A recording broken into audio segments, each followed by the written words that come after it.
NECA 1987 Cartoon TMNT figures we hope to see in 2021. Part 4, San Diego Comic-Con Edition.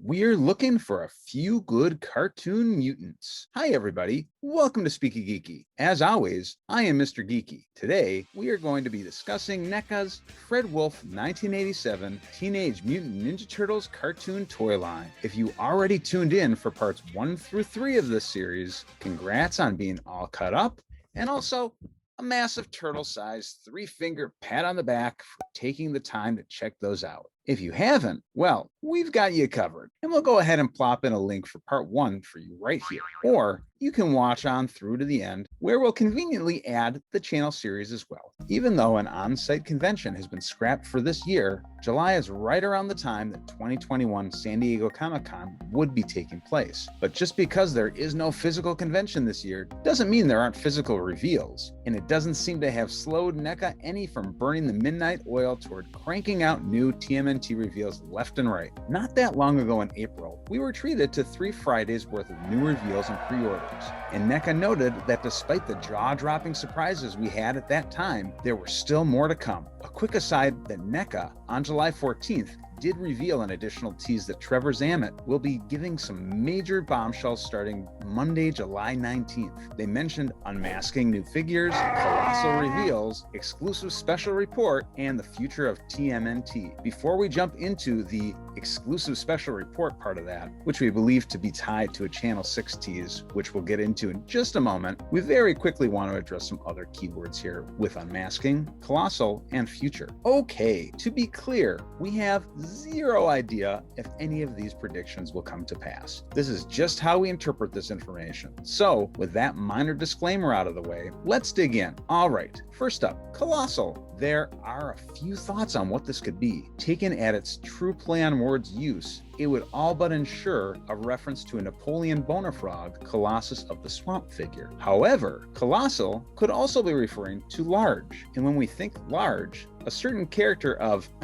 titanic proportions comes to mind. In Titanus, the leader of highly advanced variety of creatures, or Havoc for short. An introduction of Titanus would be notable for a couple of reasons. The first being, he is a massive character, and we need ample time to start thinking about where we are going to find additional shelf space. The second being that this would open the doors to some characters further down the road in the series, which is absolutely exciting, because it surely would also mean that the rest of Havoc might be just around the corner. Oh, but we're not done with this yet. We do have one other long shot option. But this would come with the caveat that the Colossal tease is also the 4-pack. If indeed that is the case, we reserve the possibility that this might in fact be signaling that the second mutation turtles are coming. Yes, we know it's fairly unlikely, and NECA did say the 4-pack would also be coming with accessories, large and small, which may or may not apply on that front. However, they did say this was their biggest 4-pack yet, and the second mutation turtles could certainly meet that criteria. Moving along to the future of TMNT tease. Well, this could be a myriad of things. We view this as either a potential expansion of the line into additional iterations, like expanded roster done for the first time in Fred Wolf style,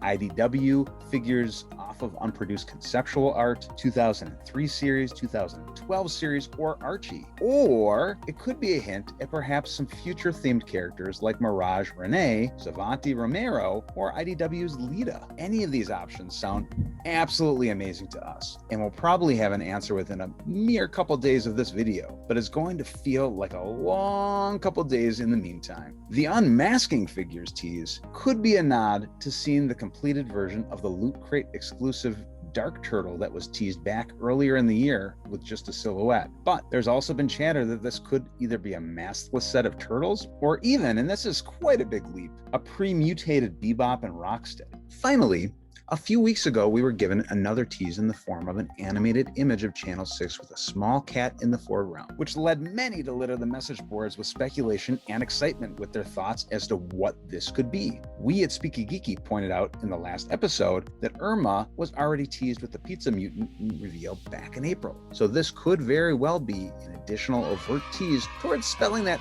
fuller reveal out further. The question of who Irma will be paired with is still somewhat up in the air, which leads us directly into a new segment we like to call Attack of the 7-Inch Irma. NECA also noted fairly recently that the San Diego Comic-Con exclusive will consist of 4 characters, that it will be the largest exclusive yet, and that it will have accessories both small and large. So this throws a bit of a monkey wrench into our guessing pool, as it were. If Irma is strictly being paired with an additional character, there are a couple directions we think might be logical routes, and we'll get to those in a moment. But if in fact Irma is part of this convention exclusive, we have a very different answer as to how we think that might look. Okay, so bear with us as we quasi-neatly now try to entertain the notion that NECA's Channel 6 tease may be the potential San Diego Comic-Con exclusive. We are keen to believing that any number of possibilities could be true with what this image may be referencing. This could be hinting at a Channel 6 diorama, a Channel 6 van, or perhaps even other characters surrounding that environment setting like Burne Thompson, or world-building characters like Cameraman or Boom Operator. But one of the most recurring comments we've seen, which we also believe has a good deal of merit that goes along with it, is that the tease of the cat in the foreground may be hinting at a potential cat mutation April in our near future. As a San Diego Comic-Con offering, the most likely 4-pack along this theme could be a fusion of Catwoman of Channel 6 episode that would give us April with swappable mutant cat parts, and Revenge of the Fly, which might present us human versions of Irma, Burne, Thompson, and Vernan while providing us swappable parts to turn them into various insects. Any of these possibilities would of course be exciting and welcome news, but this last possibility would be especially exciting in that cat mutation April is a version many longtime fans have been clamoring about for quite some time. Most importantly with this, however, is that if indeed this is who is being teased here, considering how difficult to obtain the first April 2-pack was, we sincerely hope this time around that NECA is able to successfully meet the added fan demand.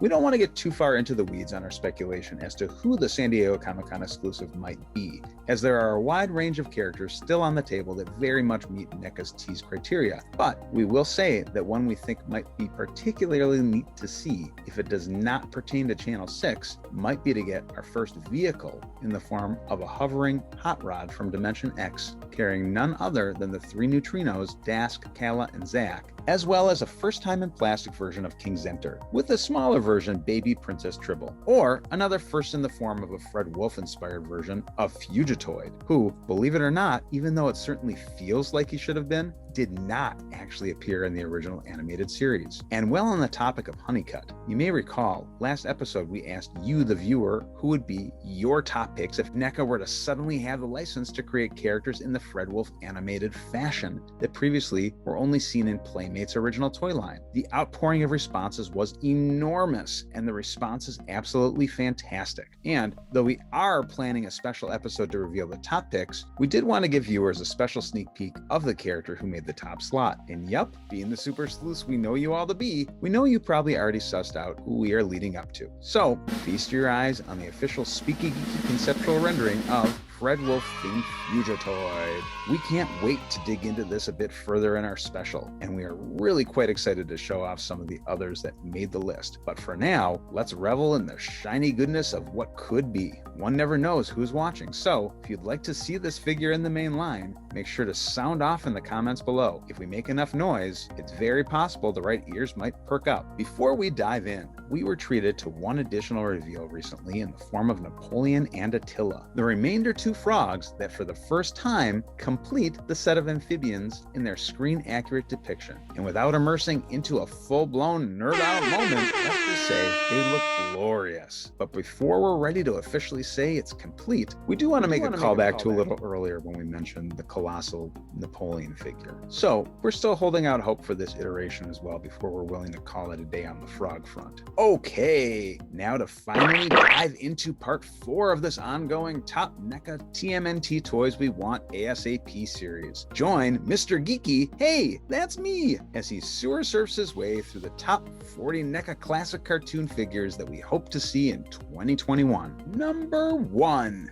Tattoo. Chalk this figure up to one of TMNT's weirder characters. One might make the assumption that Tattoo is a sumo wrestler based on his attire and how he generally was portrayed at the beginning of Planet of the Turtleoids Part 1. But, at least in the cartoon series, this isn't even remotely true apparently. after a scrap with the turtles, Tattoo manages to get electrocuted, but instead of dying, he transforms back into his original form, that of a hamster? So many questions here. But also, here's an iconic character from our youth that clearly has a very different story than that of his original toy and Archie Comics incarnations. You know, that of an actual sumo wrestler. If we had to guess, considering this was such a cross-promotional heavy with Playmates Toys episode, there was probably a big push to find a way for Tattoo's toy representation to appear in the episode to create some familiarity for kids once it hit the toy aisles. But there's a big feeling on our end that an actual mutant hamster in the animated series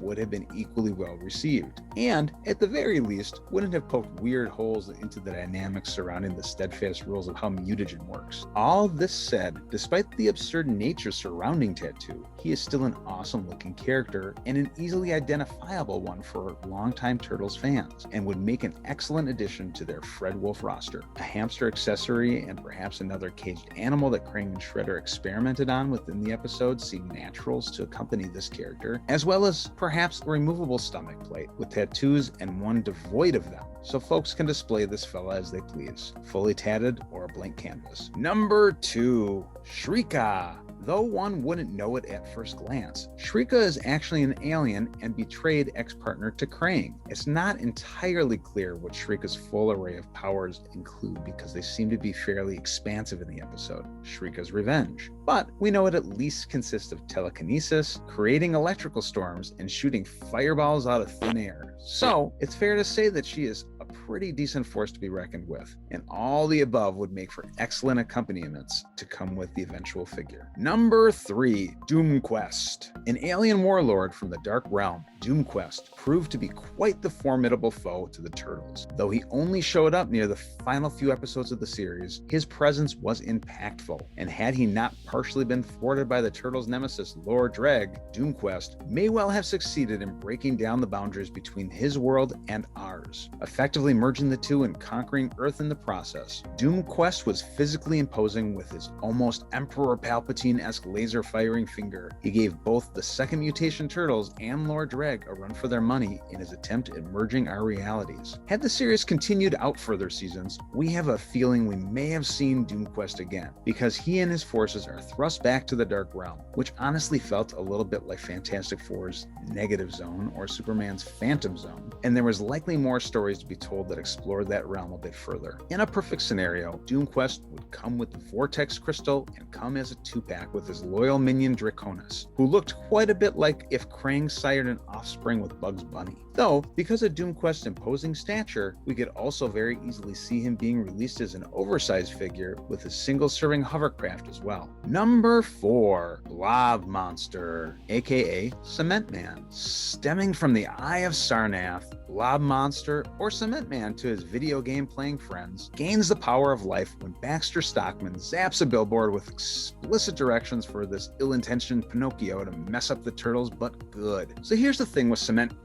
Blob Monster. It's not that this character is a super deep well. He's a sentient blob that has the ability to basically glue the Turtles in place, but he is a darn fun villain, if only one that was super short-lived. He is essentially the answer to what if the Turtles squared off against Batman the Animated Series Clayface. This was also just a super silly episode, which has no bearings on our selection of the Blob Monster here or there. It's just that we love the idea of Turtles facing an indestructible baddie that is also absolutely an uncanny resemblance to the big bad in Fantastic Four #1. This also isn't even remotely the only homage character littered in this episode. Keen-eyed viewers will have also spotted TMNT versions of the Smurfs, Alvin and the Chipmunks, which, how was that never a crossover, right? Just imagining Dave shouting, "Mikey, Donnie, Raphael!" Makes us really smile when we think about it. Oh, and also somehow G.I. Joe? One other item of note here. If the name Sarnath sounds familiar, that isn't coincidence. This was the same Sarnath referenced in both the Hyperstone Heist game and the same Eye of Sarnath that plays into a major part of the Archie series. So even though the Blob Monster might seem like a throwaway character to some who are unfamiliar with him, his presence in the series and ties to his creation's origins to the Eye of Sarnath, like drying cement, actually acts as a connecting foundation to much of the TMNT mythos that extends off to the video game and the comic book worlds. Number 5,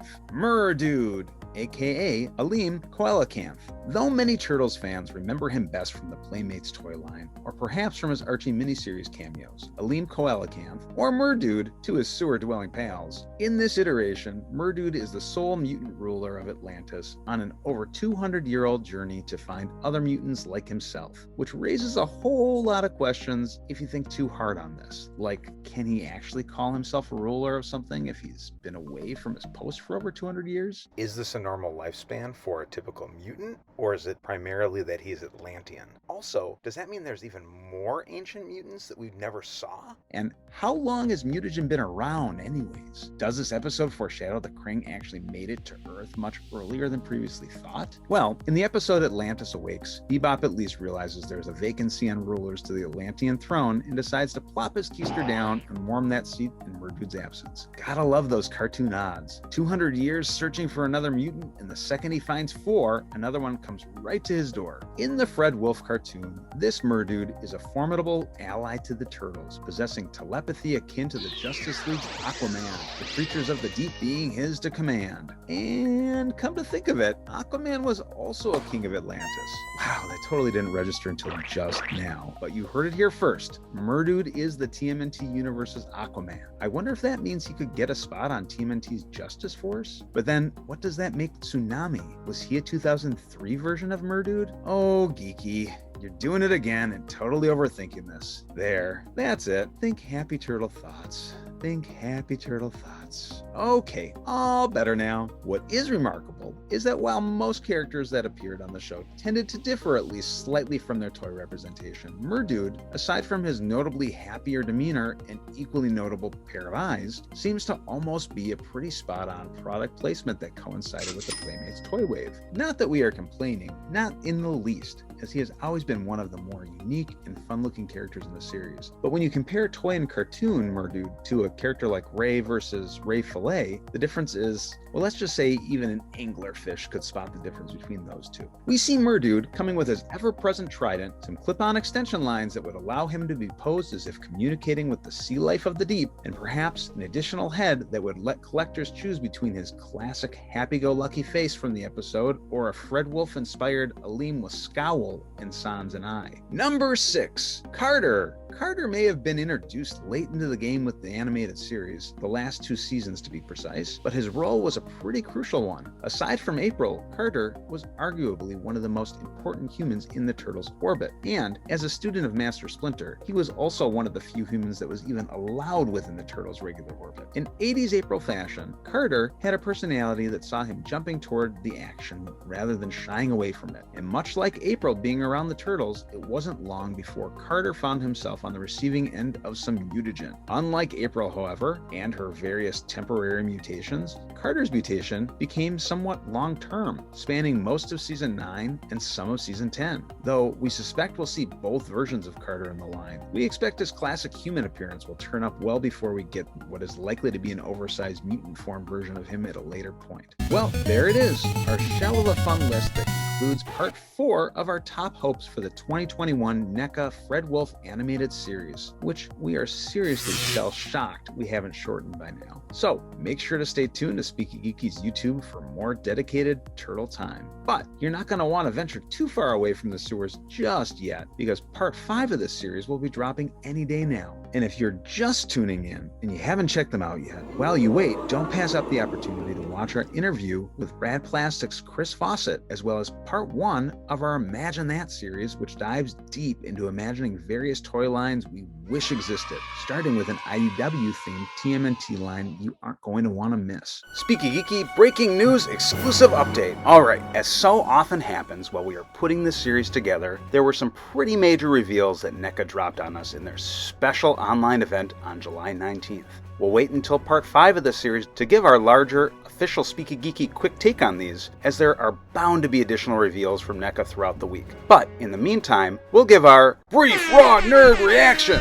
And we at least wanted to make sure our viewers were aware of the newest confirmed characters to get the toy treatment. First off, 2 characters that we had voiced hope for all the way back to Part 1 of this series were now revealed in the characters, Wingnut and Screwloose. Our raw reaction is that we love their look. Their extra large teeth-bearing grimace to their iconic Batman and Robin borrowing motif. We're very excited to see what accessories they will come with other than the extra hands and blasters, but Screwloose seems a bit smaller and a bit less heavy than how he appeared in the series, and if you'll excuse the inadvertent pun here, that bugs us a bit. Next is a pair that many have expressed that they had been looking forward to, including ourselves in part 2 of this series, and have now burst up from their tunnel, Groundchuck and Dirtbag. This pair is fairly close to their series representation. The additional thing about this set that seemed extra cool is that Dirtbag's upper torso can be removed and placed in the sculpted pile of dirt to give an effect of his emerging from the ground. It's those additional touches that help this line to stay so much fun and always keeps us on our toes. An additional tease for next year is that 2 more of our guesses from part 3 will be joining the line. Fred Wolf Animated Tokka Rahzar. But this time the tease is pretty far out, noting we won't see this duo until 2022, along with a wink and a nod mention to a 3-pack, which has many fans speculating